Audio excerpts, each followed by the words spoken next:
kisah akhir dari dua cucu Rasulullah SAW, Sayyidina Hasan dan Al-Husain.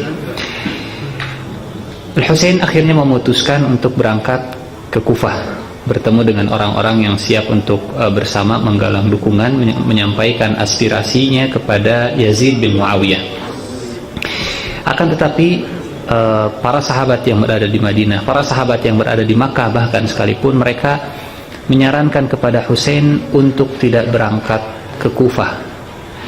Ummu Salamah misalkan, istri Rasulullah, Ummul Mukminin, mengatakan kepada Husain, ara masra'aka law dhahab, saya melihat kematianmu kalau engkau pergi menuju ke Kufah. Abbas bin Abdul Muttalib juga mengatakan demikian, paman Rasulullah mengatakan demikian. Semuanya meminta kepada Al-Husain untuk tetap berada di kota, tidak berangkat ke Kufah. Akan tetapi bukanlah Husain kalau tidak kuat dalam memegang kebenaran. Singkat cerita, Husain akhirnya berangkat bersama dengan 72 orang dari Ahlul Bait, tidak dalam rangka berperang, sehingga peralatan perangnya pun bukan peralatan perang, peralatan hanya untuk mempertahankan diri saja. Hanya 72 orang, dan bukan karena di situ ada wanita juga, ya. Hanya 72 orang ingin menyampaikan aspirasi, menyampaikan suara, berkumpul dengan orang-orang kaum muslimin yang berada di Kufah. Berjalanlah Husain dengan 72 orang ini ke kota Kufah. Ubaidillah bin Yazid sebagai gubernur Kufah kemudian mengutus Al-Hur bin Yazid At-Tamimi yang tadi kita sampaikan. Al-Hur bin Yazid At-Tamimi untuk menghadang Husain jangan sampai Husain masuk ke Kufah. Di tengah perjalanan, Husain baru mendapatkan informasi bahwa Nu'man bin Bashir, sahabat Rasulullah, dipecat dari jabatannya sebagai gubernur Kufah, diganti oleh Ubaidillah bin Yazid. Kemudian saudaranya Muslim bin Aqil bin Abi Thalib sudah dibunuh. Kemudian beliau bertanya kepada salah seorang penyair yang bernama Farazdaq, tolong sampaikan kepada saya seperti apa kondisi orang-orang yang berada di Kufah. Kemudian kata penyair ini, kata Farazdaq ini, qulubuhum ma'ak wa suyufuhum ma'a Bani Umayyah. Kata penyair ini, qulubuhum ma'ak, hati mereka bersama dengan engkau, akan tetapi pedang mereka itu bersama dengan Bani Umayyah. Artinya mereka untuk diperintahkan berperang, mereka terpaksa akan memerangi engkau. Tapi kalau ditanya masalah hati, mereka cenderung dengan sepakat dengan apa yang kau sampaikan. Qulubuhum ma'ak wa suyufuhum ma'a Bani Umayyah. Terlebih ketika Muslim bin Aqil bin Abi Thalib sudah dibunuh oleh Ubaidillah bin Yazid. Di tengah perjalanan kemudian bertemu dengan Al-Hur bin Yazid At-Tamimi dan pasukannya. Ditahan oleh Al-Hur bin Yazid At-Tamimi di sebuah tempat yang sampai sekarang tempat ini menjadi tempat yang bersejarah, tempat yang terkenal, yaitu Karbala. Jadi siapa yang menahan Husain tidak masuk ke kota Kufah dan diam berhenti di Karbala, gara-gara Al-Hur bin Yazid At-Tamimi. Ditahan di kota tersebut, tidak boleh kembali, tidak bisa masuk, dan tidak bisa kemana-mana. Tidak bisa kemana-mana. Al-Hur bin Yazid At-Tamimi. Uniknya, Al-Hur ini yang tadi kita sampaikan, qulubuhum ma'ak wa suyufuhum ma'a Bani Umayyah. Ketika sholat, 72 Ahlul Bait mereka sholat diimami oleh Al-Husain. Kata Al-Hur kepada pasukannya, inzilu sallu ma'ah, turun kalian sholat bersama Husain. Dengan siapa? Dengan Husain. Tapi kan dia musuh kita. Kata Al-Hur, dia cucunya Rasulullah SAW. Jadi kalau urusan sholat ikutlah, tapi kalau urusan setelah sholat perang lagi. Sehingga cukup kontradiktif. Allahumma salli ala Muhammad wa ala ali Muhammad, ketika sholat, selesai sholat memusuhi lagi. Qulubuhum ma'ak wa suyufuhum ma'a Bani Umayyah. Singkat cerita, kemudian Ubaidillah bin Yazid atau Yazid dari pusatnya mengutus pasukan yang lain yang dipimpin oleh Umar bin Sa'ad bin, silahkan ditebak, Umar bin Sa'ad bin Abi Waqqas. Siapa Sa'ad bin Abi Waqqas? Al-Ashrah al-Mubasysyirin bil Jannah, 10 orang yang dijamin masuk surga. Salah satu anaknya Umar bin Sa'ad bin Abi Waqqas diperintahkan oleh Yazid untuk memimpin pasukan menyerang Husain. Diperintahkan oleh Yazid, kemudian datang kepada Ubaidillah, oleh Ubaidillah diperintahkan untuk membunuh Husain. Pada awalnya Umar bin Sa'ad bin Abi Waqqas menolak. Kenapa? Cucu Rasulullah. Tapi kemudian dihadapkan pada sebuah pilihan. Bukankah engkau ingin menjadi gubernur? Bukankah cita-citamu ingin menjadi gubernur? Engkau mau pilih ini atau mau pilih itu? Mau pilih tetap meraih cita-citamu, menggapai cita-cita, ingin mendapatkan obsesi menjadi gubernur, atau kehilangan obsesi ini, kehilangan jabatan tersebut, dan seterusnya. Apa yang dipilih? Antara al-haq dengan maslahat. Ternyata Umar bin Sa'ad bin Abi Waqqas lebih memilih jabatan. Diutuslah oleh Ubaidillah bin Zaid, Umar bin Sa'ad bin Abi Waqqas ini datang ke Karbala. Kemudian ketika sampai ke Karbala, Umar bin Sa'ad bin Abi Waqqas masih memiliki kebaikan dalam hatinya. Datang kepada Husain, kemudian berdialog, ya, menyampaikan kedatangannya. Kemudian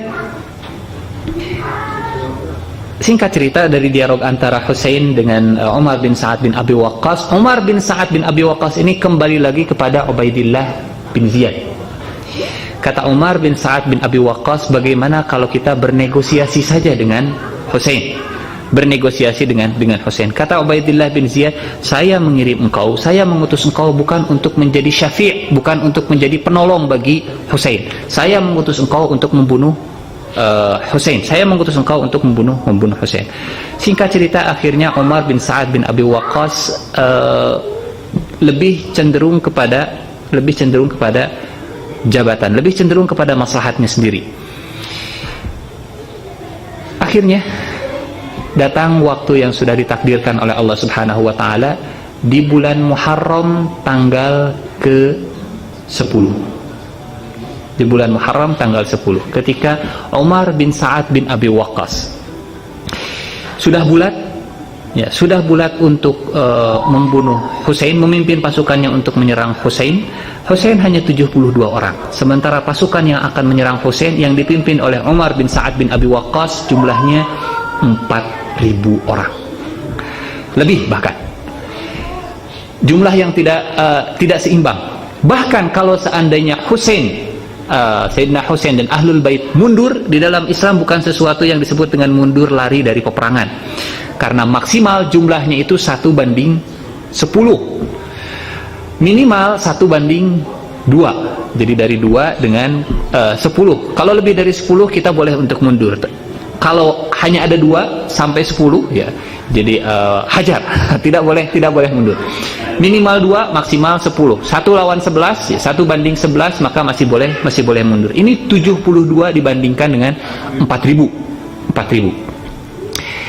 Yang tadi kita sampaikan, Al-Hur bin Yazid At-Tamimi di hari H tanggal 10 Muharram selesai sholat subuh, kemudian datang kepada Husain, menyatakan, saya ingin melindungi anda, bertobat. Kemudian kata Husain, antal hur fid dunya wa antal hur fil akhirah, mau'iduna fir rawdah.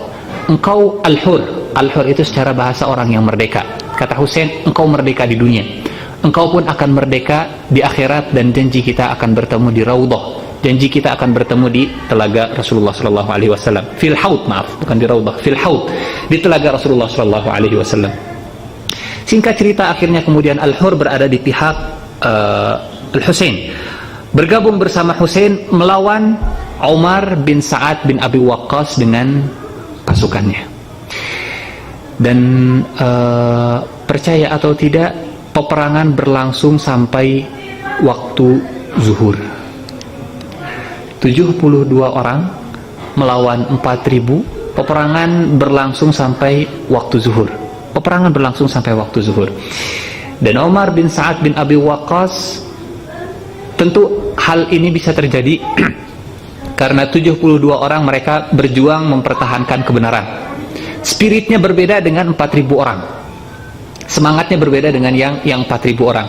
Mereka memegang pedang, akan tetapi yang dikatakan oleh penyair tadi, qulubuhum ma'ak wa suyufuhum ma'a Bani Umayyah, untuk mengayunkan pedang melawan Ahlul Bait pertama segan. Keberanian mereka bukan keberanian. Mereka berperang hanya karena paksaan. Kalau tidak dipaksa, kalau tidak dieksploitasi rasa takut mereka tidak akan, dan pasti tidak akan mau berperang. Singkat cerita, Umar bin Sa'ad bin Abi Waqqas pada akhirnya memerangi Husain, tapi bukan Umar bin Sa'ad bin Abi Waqqas yang memenggal kepala Husain. Yang membunuh adalah Amr Dzil Jaushan atas perintah dari komandannya adalah Umar bin Sa'ad bin Abi Waqqas.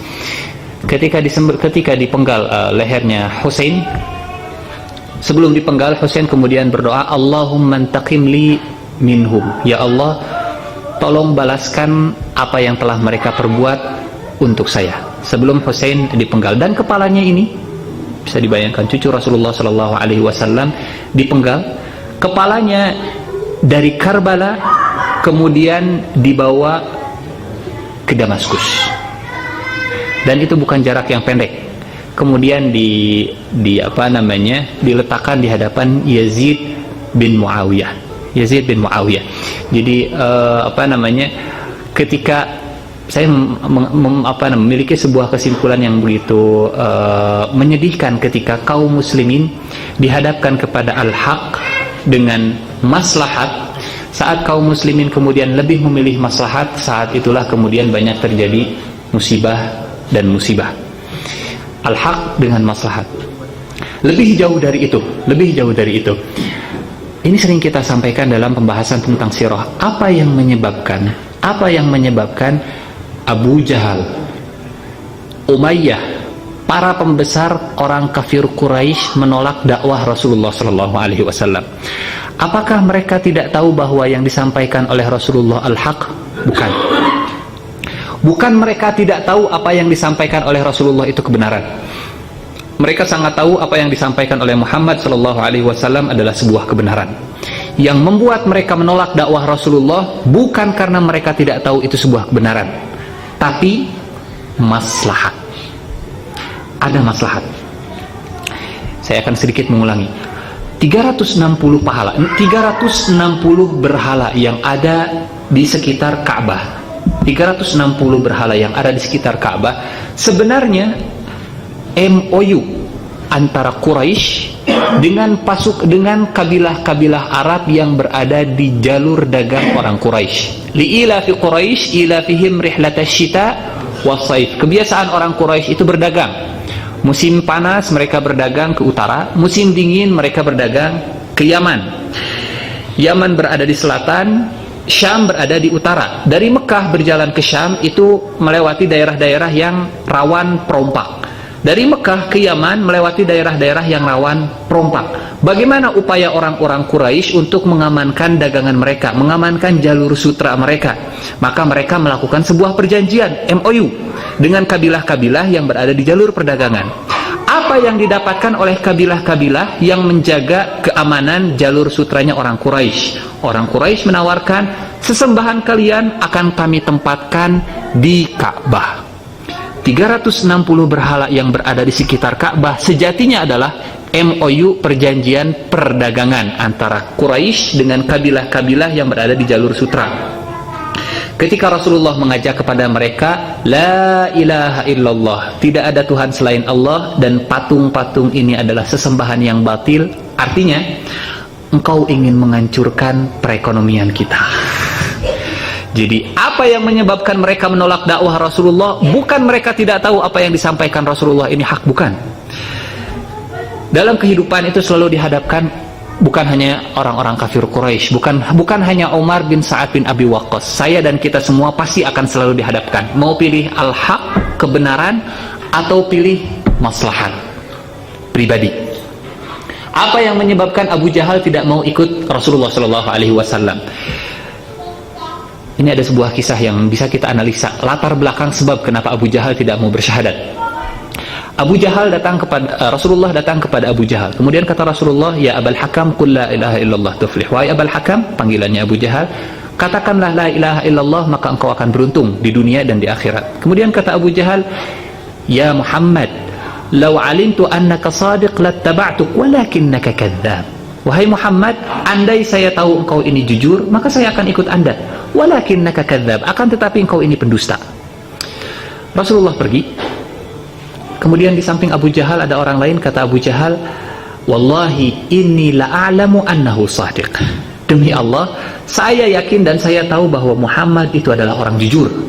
Walakin, akan tetapi, bainana wa baina Banu Hashim kafarasai rihan. Antara kami, Abu Jahal itu berasal dari Banu Makhzum. Banu Makhzum ini kabilah Quraisy yang memiliki kekayaan begitu luar biasa. 1 tahun sutrah kiswah Ka'bah itu patungan seluruh kabilah Quraisy. Tahun berikutnya dari Banu Makhzum seorang, bapaknya Khalid bin Walid, Al-Walid bin Mughirah, yang membeli kiswah, saking kayanya. Walakin, kata Abu Jahal, bainana wa baina Banu Hashim kafarasai rihan. Antara kami Banu Makhzum dengan Banu Hashim, kabilahnya Rasulullah, itu seperti kuda yang sedang balapan. Kalau Banu Hashim mengatakan bahwa kami akan memberikan makanan kepada jamaah haji, maka kami Banu Makhzum akan mengatakan kami akan memberikan minuman bagi jamaah haji. Kalau mereka mengatakan A, kita mengatakan B. Tapi sekarang mereka mengatakan Banu Hashim punya nabi. Anna lana hadza? Dari mana kami bisa mengatakan Banu Makhzum juga punya nabi? Jadi masalah Abu Jahal dengan Rasulullah itu bukan masalah Abu Jahal tidak tahu apa yang disampaikan oleh Rasulullah adalah al-haq. Masalahnya adalah maslahat yang terganggu, gengsi yang terganggu. Apa masalah antara Umar bin Sa'ad bin Abi Waqqas dengan Husain? Apakah Umar bin Sa'ad bin Abi Waqqas tidak tahu apa yang disampaikan oleh Husain al-haq? Sangat tahu, sangat paham. Persis seperti yang disampaikan oleh Farazdak, sang penyair tadi.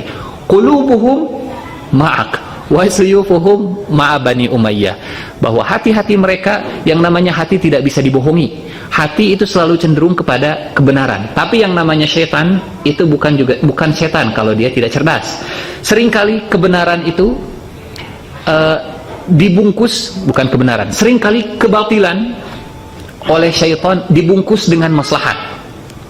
Sehingga untuk meninggalkan kebatilan itu berat. Bukan karena kebatilannya, tapi karena maslahatnya. Ada maslahat yang terganggu ketika harus ikut kebenaran. Bukan berarti orang tidak tahu bahwa Islam ini benar, tapi boleh jadi ketika mereka mengakui kebenaran Islam, ada sumber daya, ada mata pencaharian yang akan terganggu, ada proyek-proyek yang akan terganggu, dan seterusnya. Jadi sekali lagi, pelajaran dari Umar bin Sa'ad bin Abi Waqqas, hikmah terbesar dalam kisah Husain dengan Umar bin Sa'ad bin Abi Waqqas, kisah antara al-haq dengan maslahat. Meninggal Husain tanggal 10 Muharram tahun ke-61 Hijriah. Semua yang bersama dengan Husain meninggal kecuali satu orang saja, yaitu Ali bin Husain bin Ali, atau yang kita kenal dengan Ali Zainal Abidin. Satu orang ini saja yang selamat, atau diselamatkan, tepatnya selamat, dan dari beliaulah kemudian keturunan Ahlul Bait dari jalur Husain lahir sampai sekarang. Jadi kita sering mendengarkan keturunan Rasulullah Shallallahu Alaihi Wasallam, dan dalam sholat kita selalu mendoakan Allahumma sholli ala Muhammad wa ala ali Muhammad. Ali Muhammad sampai sekarang masih dilestarikan oleh Allah Subhanahu Wa Taala, masih diabadikan, masih hidup sampai sekarang Ali Muhammad. Ada yang berasal dari jalur Hasan, ada juga yang berasal dari jalur Husain. Jadi Ahlul Bait sampai sekarang, keturunan Rasulullah sampai sekarang masih hidup. Ini yang sering kita kenal dengan, kalau julukannya di Indonesia biasanya dipanggil dengan panggilan Habib. Kalau di Timur Tengah biasanya panggilannya Syarif atau Sayyid. Dan masing-masing punya. Jadi orang yang mempelajari nasab keturunan Rasulullah atau para habaib, mereka sangat paham juga mana yang termasuk keturunan Husain, mana yang termasuk keturunan Hasan. Jadi seperti bin Syihab itu dari keturunan Husain.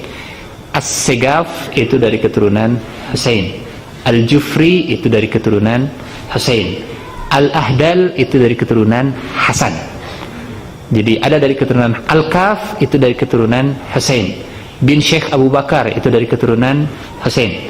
Jadi ada nasab-nasab atau ada jalur-jalur, ada kabilah-kabilah yang berasal dari keturunan Husain dan ada juga yang berasal dari keturunan Hasan. Di akhir zaman nanti, ketika Imam Mahdi muncul, Imam Mahdi ini adalah keturunan Rasulullah SAW. Kalau bahasa kita Habib mungkin. Habib dari jalur Hasan. Habib dari jalur Hasan, bukan dari jalur Husain, tapi dari jalur Hasan. Imam Ibnul Qayyim Al-Jauziyah mengatakan, kenapa Imam Mahdi berasal dari keturunan Hasan, bukan berasal dari keturunan Husain? Namanya, kata Rasulullah, sama dengan namaku.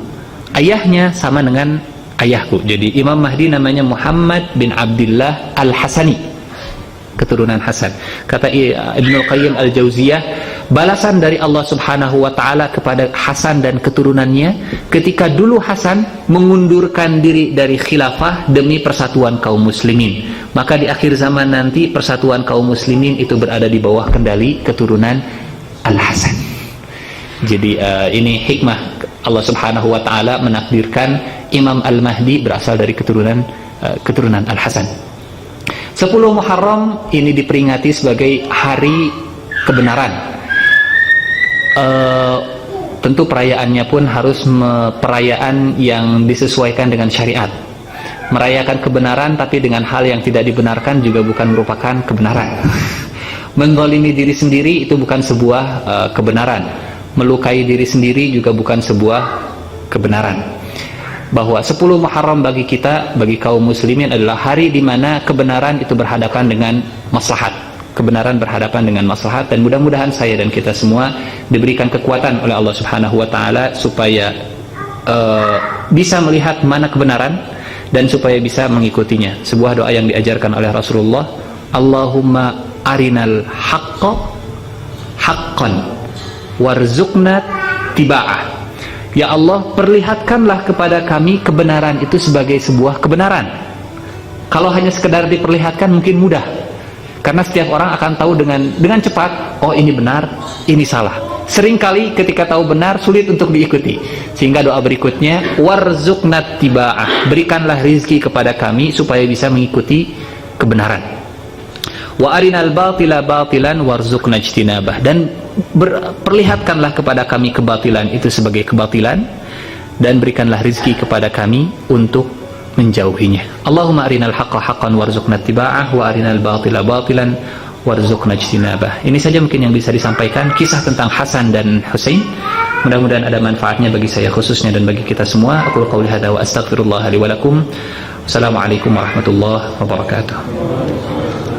Mengatakan kepada orang-orang yang berada di sekitarnya, saya ingin dikubur di samping makam baginda Rasulullah SAW.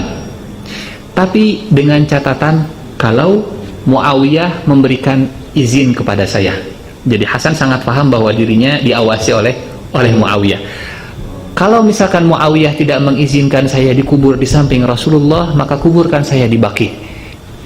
Dan Hasan meminta kepada Husain, jangan sampai kalau misalkan Muawiyah tidak mengizinkan saya untuk dikubur di samping Rasulullah, jangan sampai gara-gara urusan ini engkau memusuhi, memerangi Muawiyah. Singkat cerita Hasan meninggal. Kemudian Muawiyah mengeluarkan keputusan bahwa Hasan tidak boleh dikubur di samping Rasulullah. Sehingga akhirnya Hasan dikubur di Baqi bersama dengan kaum muslimin yang lain. Husain emosi jelas karena saudaranya dilarang untuk dikubur di samping kakeknya. Tapi kemudian Abu Hurairah mengingatkan, ingat dengan perkataan, ingat dengan wasiat kakakmu. Jangan gara-gara larangan ini kemudian kau menghunuskan pedang kepada Muawiyah.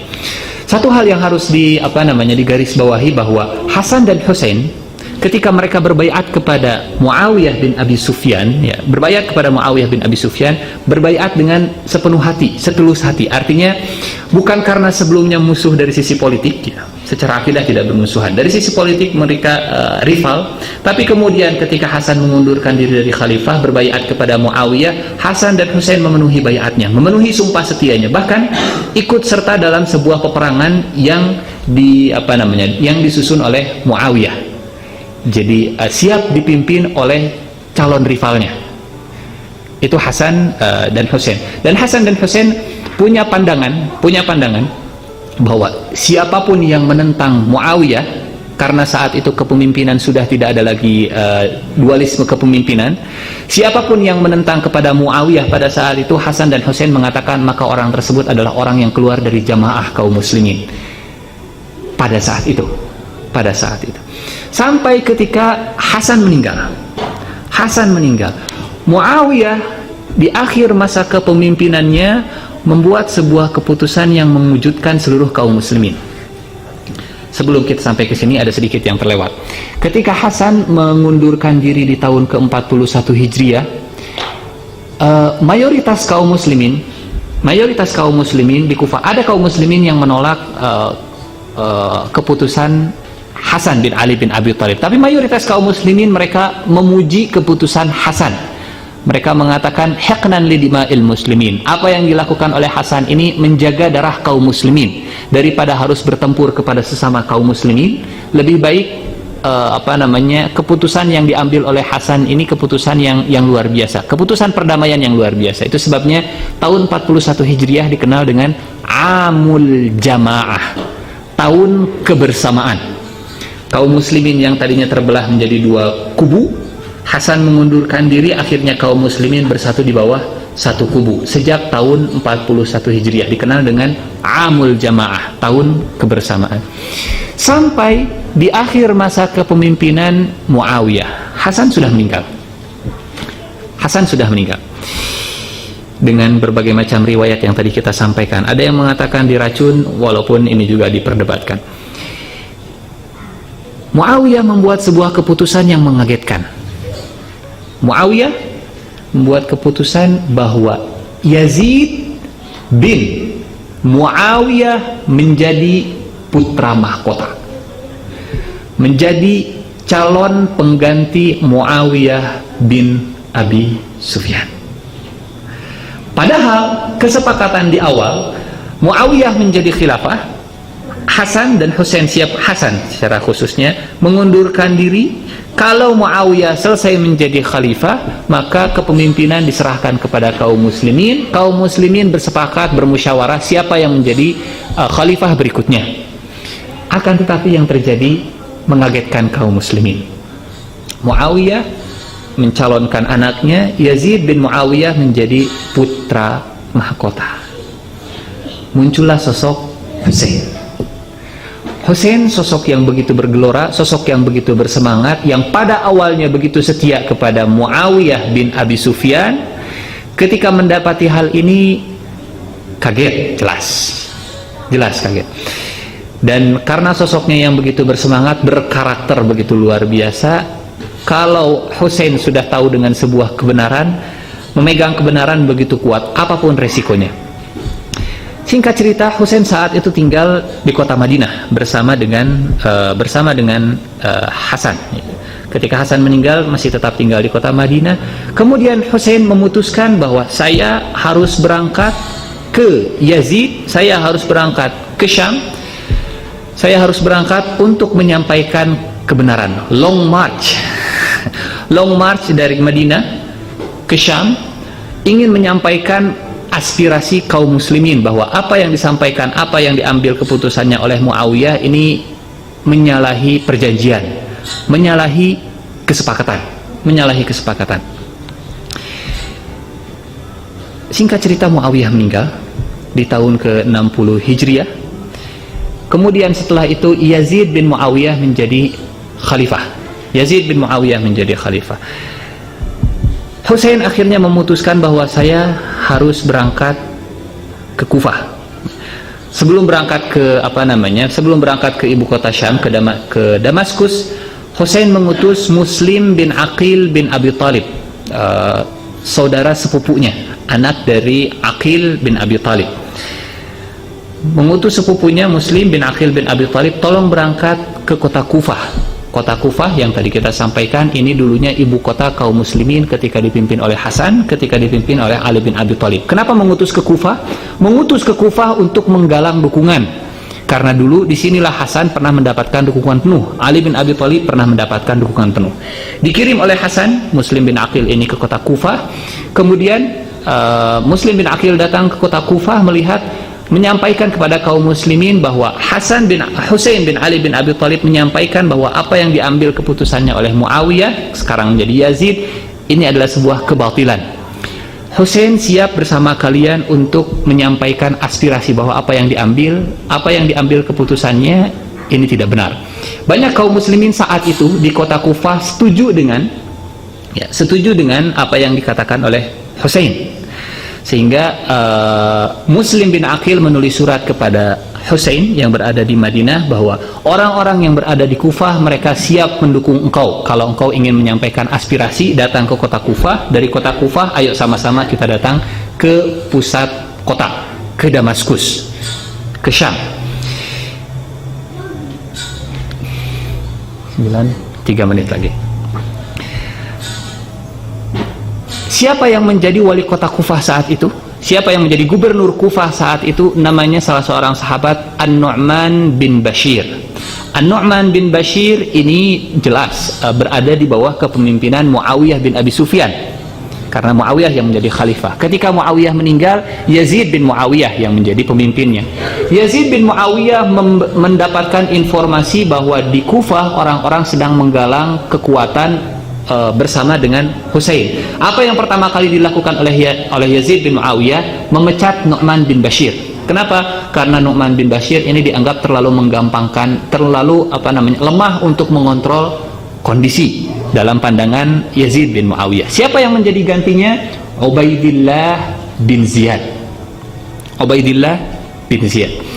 Dan sosok inilah yang kemudian dalam riwayat disebutkan orang inilah yang pada akhirnya memutuskan untuk membunuh Husain di akhir cerita nanti. Ubaidillah bin Ziyad kemudian menjadi gubernur Kufah.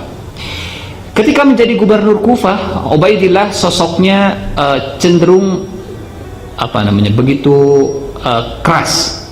Muslim bin Aqil ditangkap kemudian dibunuh. Surat sudah sampai kepada Husain. Surat yang ditulis oleh Muslim yang isinya orang-orang yang berada di Kufah mereka mendukung engkau. Sementara orang-orang yang berada di Kufah ini mereka termotivasi untuk mendukung Husain karena Muslim bin Aqil. Ketika Muslim bin Aqil terbunuh, orang-orang yang berada di Kufah semangatnya down lagi, semangatnya turun lagi. Di sisi yang sama, di saat yang lain, Husain dengan beberapa kaum muslimin sedang berjalan menuju Kufah. Belum sampai informasi kepada Husain bahwa Muslim sudah terbunuh. Belum sampai kepada Husain bahwa orang-orang yang berada di Kufah mereka takut untuk mendukung Husain. Belum sampai kepada Husain saat itu bahwa yang menjadi wali, yang menjadi gubernur di kota Kufah adalah Ubaidillah bin Ziyad.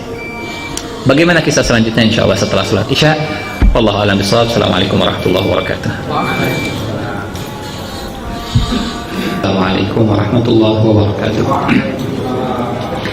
Alhamdulillah wa kafa, salatu wassalamu ala nabiyil mustafa habibina wa imamina Muhammadin sallallahu alaihi wasallam ahli sidqi wal wafa wa ba'd. Hadirin jamaah salat Isya Masjid Ar-Rahman Kota Baru Parahyangan yang dimuliakan Allah Subhanahu wa taala. Kita lanjutkan kembali kisah akhir dari dua cucu Rasulullah SAW, Sayyidina Hasan dan Al-Husain.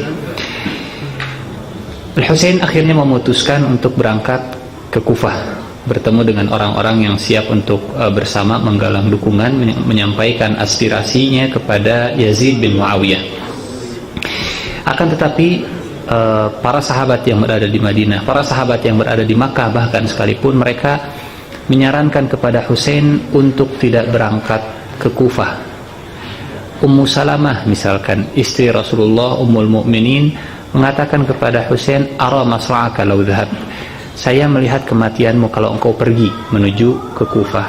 Abbas bin Abdul Muttalib juga mengatakan demikian. Paman Rasulullah mengatakan demikian. Semuanya meminta kepada Al-Husain untuk tetap berada di kota, tidak berangkat ke Kufah. Akan tetapi bukanlah Husain kalau tidak kuat dalam memegang kebenaran.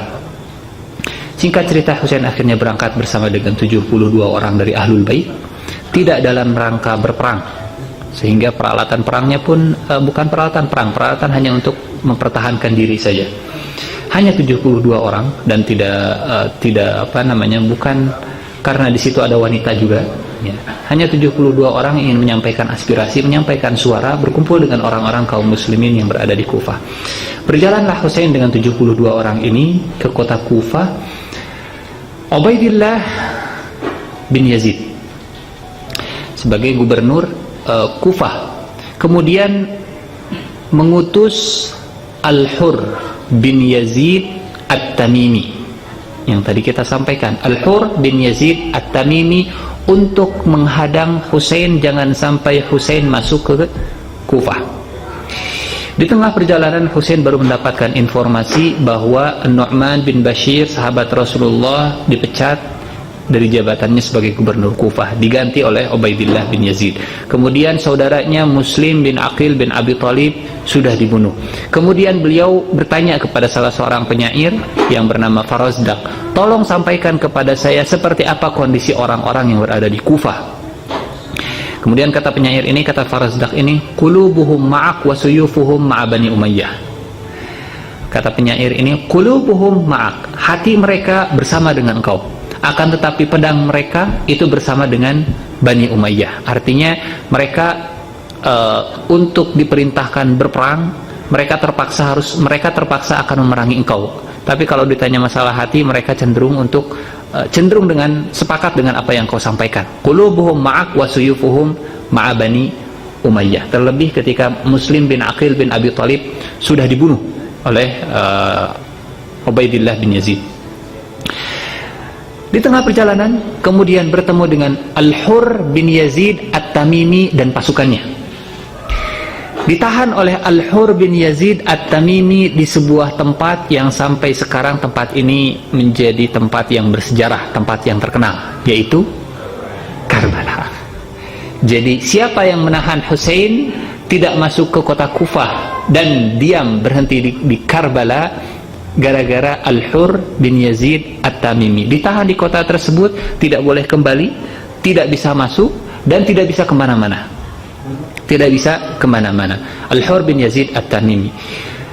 Uniknya Al-Hur ini yang tadi kita sampaikan, qulubuhum ma'ak wa suyufuhum ma'a Bani Umayyah. Ketika sholat, 72 Ahlul Bait mereka sholat diimami oleh Al-Husain. Kata Al-Hur kepada pasukannya, inzilu sallu ma'ah, turun kalian sholat bersama Husain. Dengan siapa? Dengan Husain. Tapi kan dia musuh kita. Kata Al-Hur, dia cucunya Rasulullah sallallahu alaihi wasallam. Jadi kalau urusan salat ikutlah. Tapi kalau urusan setelah salat perang lagi. Sehingga cukup kontradiktif. Allahumma shalli ala Muhammad wa ala ali Muhammad, ketika salat, selesai salat memusuhi lagi. Qulubuhum ma'ak wa suyufuhum ma'a Bani Umayyah. Singkat cerita, kemudian Ubaidillah bin Yazid atau Yazid dari pusatnya mengutus pasukan yang lain yang dipimpin oleh Umar bin Sa'ad bin, silahkan ditebak, Umar bin Sa'ad bin Abi Waqqas. Siapa Sa'ad bin Abi Waqqas? Al-Ashrah al-Mubasysyirin bil Jannah, 10 orang yang dijamin masuk surga. Salah satu anaknya, Umar bin Sa'ad bin Abi Waqqas, diperintahkan oleh Yazid untuk memimpin pasukan menyerang Husain. Diperintahkan oleh Yazid, kemudian datang kepada Ubaidillah. Oleh Ubaidillah diperintahkan untuk membunuh Husain. Pada awalnya Umar bin Sa'ad bin Abi Waqqas menolak. Kenapa? Cucu Rasulullah. Tapi kemudian dihadapkan pada sebuah pilihan. Bukankah engkau ingin menjadi gubernur? Bukankah cita-citamu ingin menjadi gubernur? Engkau mau pilih ini atau mau pilih itu? mau pilih tetap meraih cita-citamu, menggapai cita-cita, ingin mendapatkan obsesi menjadi gubernur, atau kehilangan obsesi ini, kehilangan jabatan tersebut, dan seterusnya. Apa yang dipilih? Antara al-haq dengan maslahat.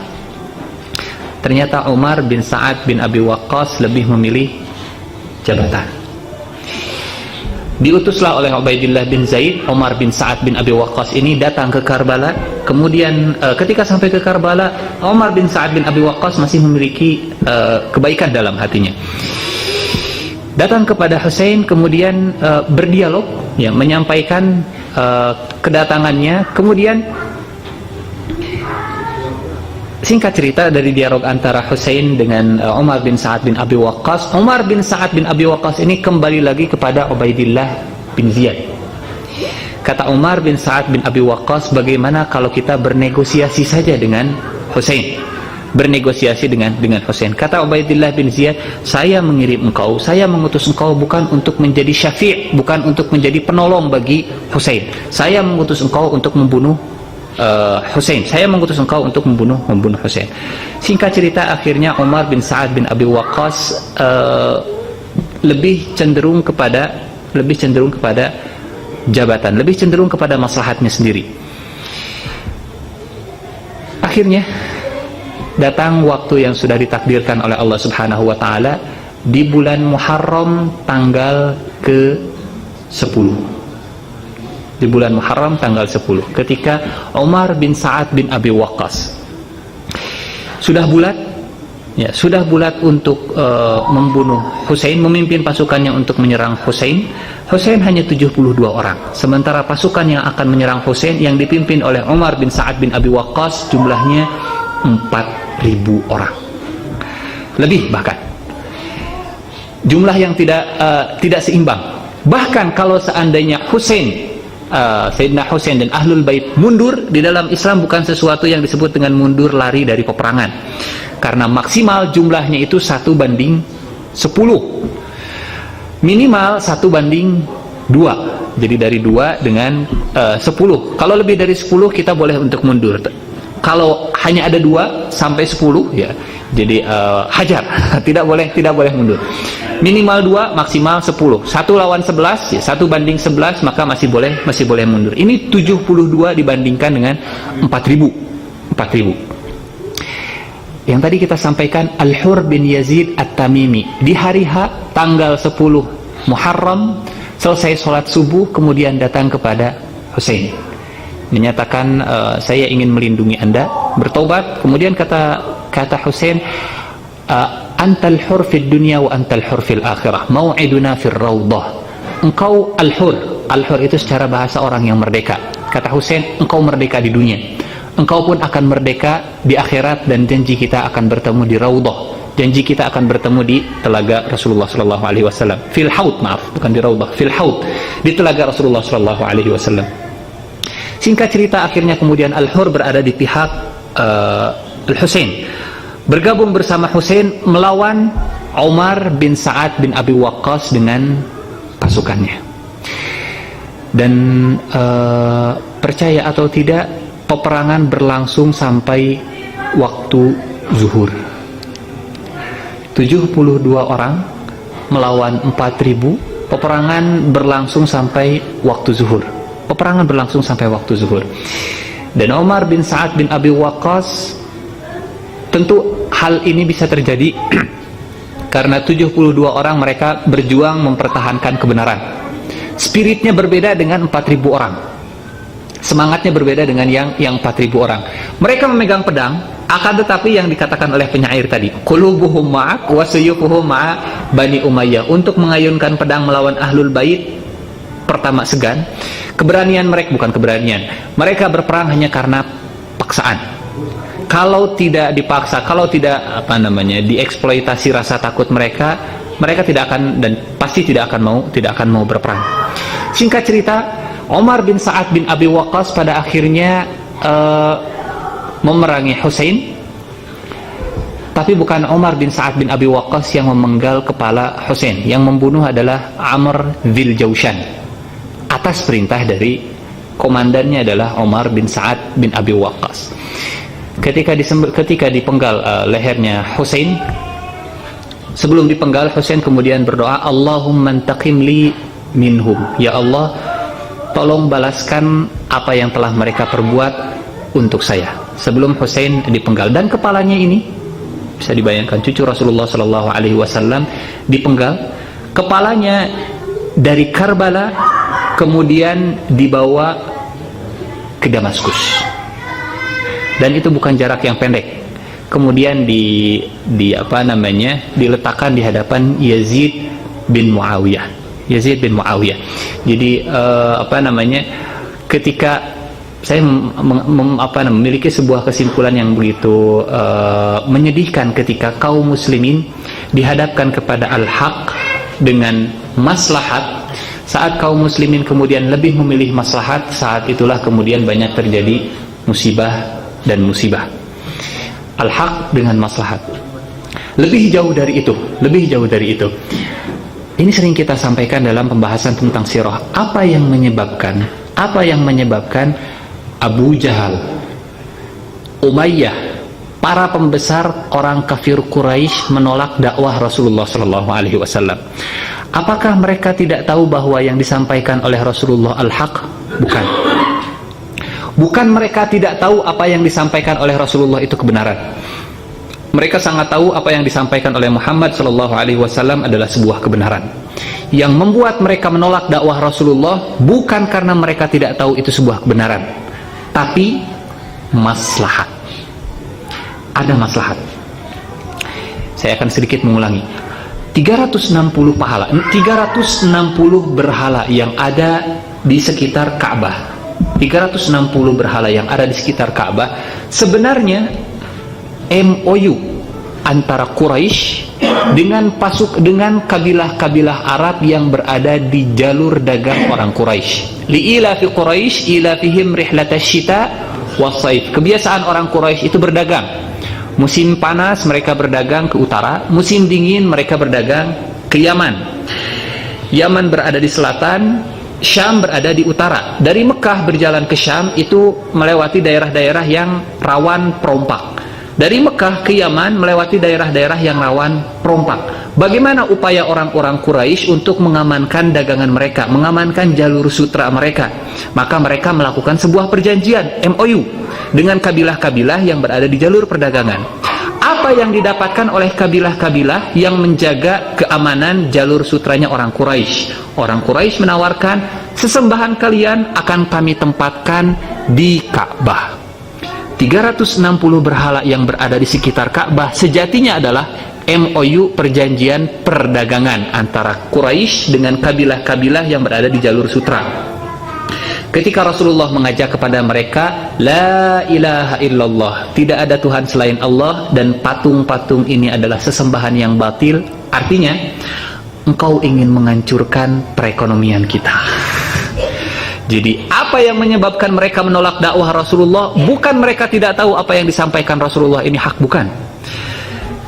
Dalam kehidupan itu selalu dihadapkan bukan hanya orang-orang kafir Quraisy, bukan hanya Umar bin Sa'ad bin Abi Waqqas. Saya dan kita semua pasti akan selalu dihadapkan. Mau pilih al-haq, kebenaran, atau pilih maslahat pribadi. Apa yang menyebabkan Abu Jahal tidak mau ikut Rasulullah Shallallahu Alaihi Wasallam?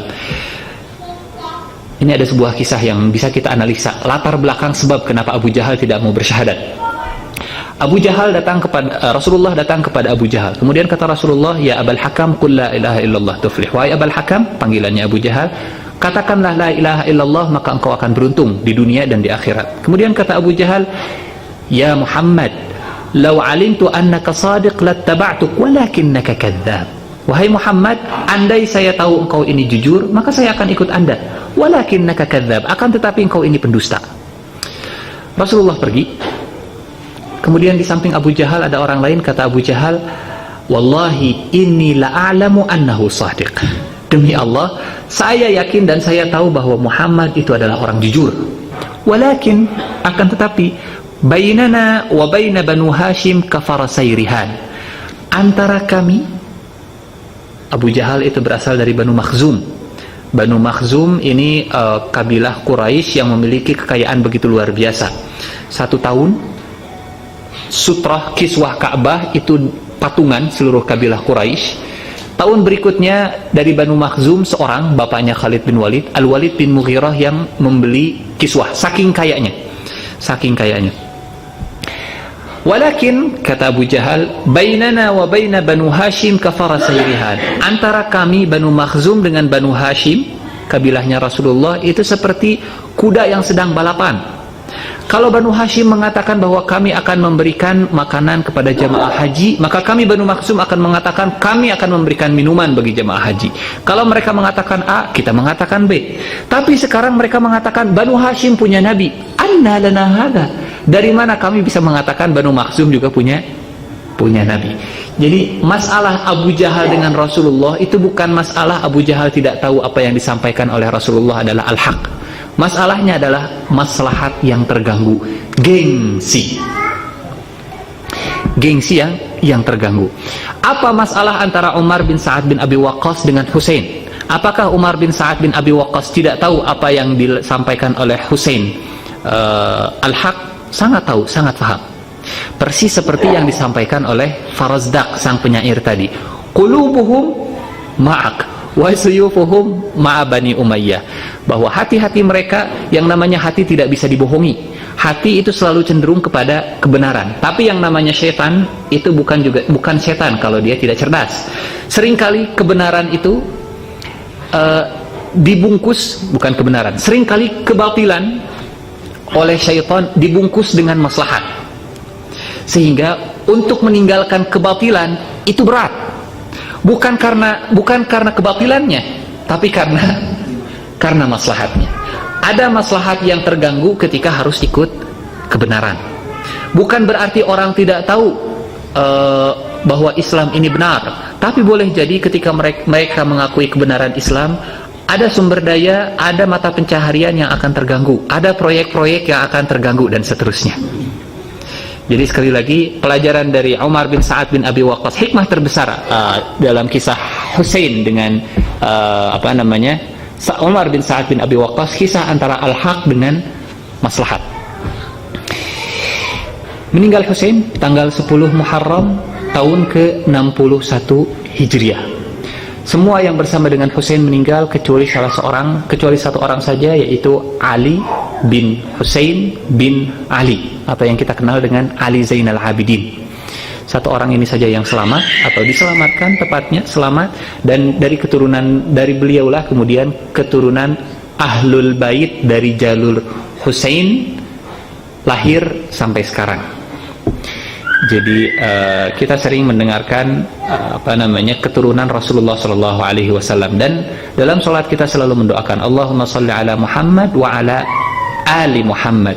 Ali Muhammad sampai sekarang masih dilestarikan oleh Allah Subhanahu wa Ta'ala, masih diabadikan, masih hidup sampai sekarang Ali Muhammad. Ada yang berasal dari jalur Hasan, ada juga yang berasal dari jalur Husain. Jadi Ahlul Bait sampai sekarang, keturunan Rasulullah sampai sekarang masih hidup. Ini yang sering kita kenal dengan, kalau julukannya di Indonesia biasanya dipanggil dengan panggilan Habib. Kalau di Timur Tengah biasanya panggilannya Syarif atau Sayyid. Dan masing-masing punya, jadi orang yang mempelajari nasab keturunan Rasulullah atau para habaib, mereka sangat paham juga mana yang termasuk keturunan Husain, mana yang termasuk keturunan Hasan.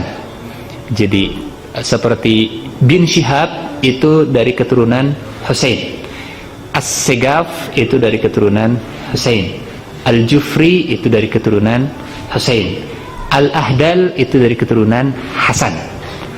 Jadi ada dari keturunan Al-Kaf itu dari keturunan Husain, bin Syekh Abu Bakar itu dari keturunan Husain. Jadi ada nasab-nasab atau ada jalur-jalur, ada kabilah-kabilah yang berasal dari keturunan Husain, dan ada juga yang berasal dari keturunan Hasan. Di akhir zaman nanti, ketika Imam Mahdi muncul, Imam Mahdi ini adalah keturunan Rasulullah Shallallahu Alaihi Wasallam.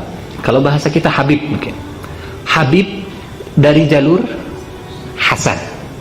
Habib dari jalur Hasan, bukan dari jalur Husain, tapi dari jalur Hasan. Imam Ibnul Qayyim Al-Jauziyah mengatakan, kenapa Imam Mahdi berasal dari keturunan Hasan, bukan berasal dari keturunan Husain?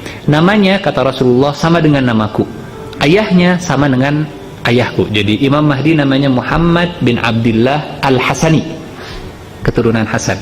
Kata Ibnul Qayyim Al-Jauziyah, balasan dari Allah Subhanahu wa ta'ala kepada Hasan dan keturunannya ketika dulu Hasan mengundurkan diri dari khilafah demi persatuan kaum muslimin, maka di akhir zaman nanti persatuan kaum muslimin itu berada di bawah kendali keturunan Al-Hasan. Jadi ini hikmah Allah Subhanahu wa ta'ala menakdirkan Imam Al-Mahdi berasal dari keturunan Al-Hasan. 10 Muharram ini diperingati sebagai hari kebenaran. Tentu perayaannya pun harus perayaan yang disesuaikan dengan syariat. Merayakan kebenaran tapi dengan hal yang tidak dibenarkan juga bukan merupakan kebenaran. Menzalimi diri sendiri itu bukan sebuah kebenaran. Melukai diri sendiri juga bukan sebuah kebenaran.